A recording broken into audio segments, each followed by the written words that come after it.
Gates Adams here on behalf of Apex Trader Funding. I'm here today with trader Courtney. Courtney is a paid funded trader with Apex Trader Funding. Courtney, thanks for taking some time and hanging out with me today. I appreciate it. How you doing today? No problem. Oh, great. Thanks for the invite. It's Absolutely. a pleasure. well, welcome, man. It's always a pleasure to do these. These are so much fun for me and so inspiring to me, which obviously is what I hope it is for other traders as well. But you are now just on your second payout. Is that correct? Correct.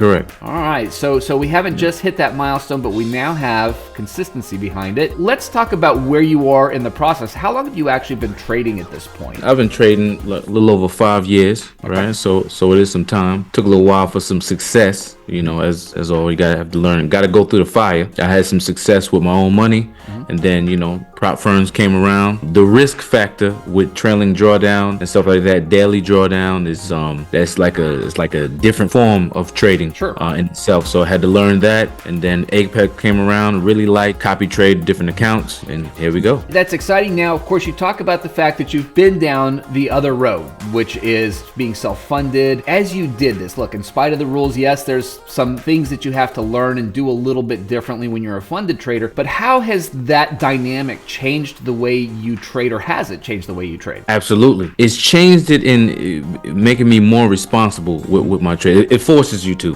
People may not like the trailing drawdown, but look, it's not your money. You got to abide by the rules. It really tames me as far as like the risk, because I started with Forex. So when I first came over to futures, I'm dealing with the mini contracts. Right. I mean, I don't know about anyone else, but that's a no-no to start with. Right. That'll eat you up. So micros. Start with the micros until you build some cushion for yourself, and also learning how to leave alone the trades that's not like my A plus setups. Maybe on certain days where it's a little choppy, maybe I'll just play with the evals these days. I won't go like it has to be perfect for me to trade the live account. So it really gave me consistency. So added a little discipline, a little patience to the mix, and 100%. Maybe more like a professional.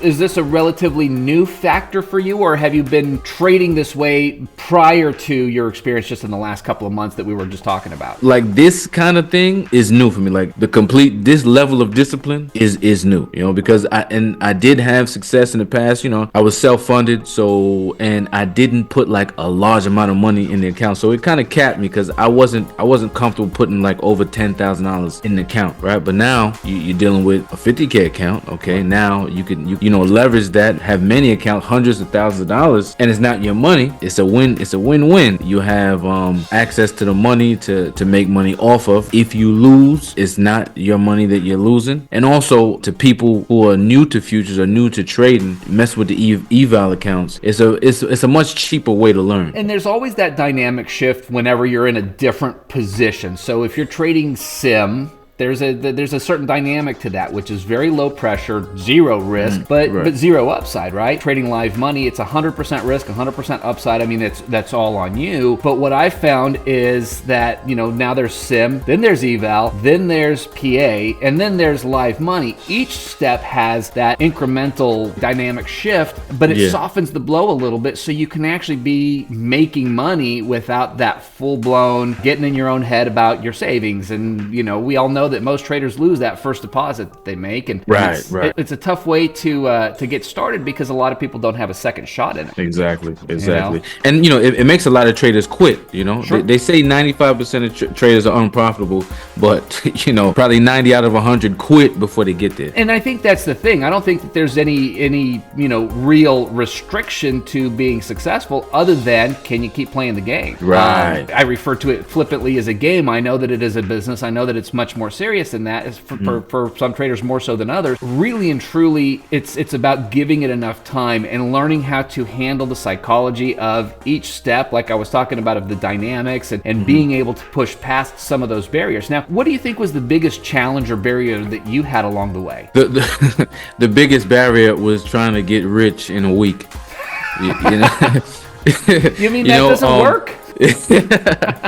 The reason I got into trading anyway was, I wanted to make money from home. right? Wanted to make money from home. And like years ago, I'm talking like years and years ago, I got into binary options. That was very first. I remember those. First, you know, then the Forex and then this. It took some time for me to tame myself. Like, you know, how many prop firms do you want to purchase? You know, even though it's not your money, okay, $33 at a time, you're spending money, like change. It took some time, but you know, here we are. Now here you are on the other side of it, and I say on the other side of it with some hesitation because of course I don't think that there's a, you know, you're losing money versus you're winning money. I think it's a constant battle within ourselves to make those decisions and retain that level of discipline and sticking to our rules. And I think every day is a fresh day to either win or lose at that particular challenge, right? But here you are, you've gotten your first payout, you've gotten your second payout, you're starting to see some consistency. What do you see as like the next phase for you? And how does it feel sort of being past maybe that first big milestone? The next phase is really getting the multiple payouts per cycle. A little bit about my exact story. So about building a cushion, right? So my first two payouts, I was denied because of the consistency rule. Right. It allowed me, so, you know, you're not able to get the payout, but you still build on the account. So it allowed me to get a much bigger cushion. So now I could scale the account even more. So really, I made some good out of it. That one's up about, you know, $12,000 now. And now I can put more risk on that account and trade the other ones with discipline because I know that this one's going nowhere. It really changed me for life because I see if I have a certain set of trading models, right, entry models that work. I'm also happy on the losing days because instead of like revenge trading and like blowing the account on losing day, I'm able to, okay, I cut my losses short and I'm able to fight another day. It's just a game of probabilities. The only difference between trading and the casino is that, you know, you can work on this edge into this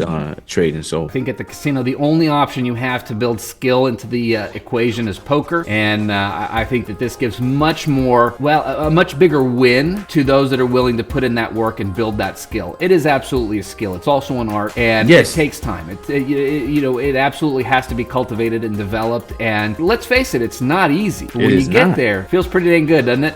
Yeah. If it's one thing new traders have to know, like from the outside looking in, it takes time. Like sometimes years, like myself. Like it takes time. Don't be mad because like you lost your money for a few months. Oh, I'm never gonna get it. No, just keep working at it. Use the prop firm so it's cheaper for you, but you're gonna lose. It's part of tuition. Now you mentioned that you're doing some sort of content as far as your trading. I think you said on TikTok. Is that correct? Right. What kind of stuff are you sharing on there? First off, 2 years ago, I donated a kidney to my father. Oh, wow. I've been running a logistics company for the past 6 years. So I had to sit down for a little bit. The only thing I really did was trade and I started the TikTok channel then. It gained some traction, talked about really what I do is smart money concepts. Did a lot of posting and stuff like that. Since now I'm kind of getting away from that business, now I'm going back to the content realm. Beautiful. So sharing what's working for you. If somebody wants to find you on TikTok, where do they find you? Court Currency. COURT Currency on TikTok. Check them out, folks. Courtney, I appreciate you spending some time with me today. This has been a lot of fun, very insightful, and very inspiring. Keep doing what you're doing, man. I want to hear about how this progress is for you, okay? That you will. Thanks so much.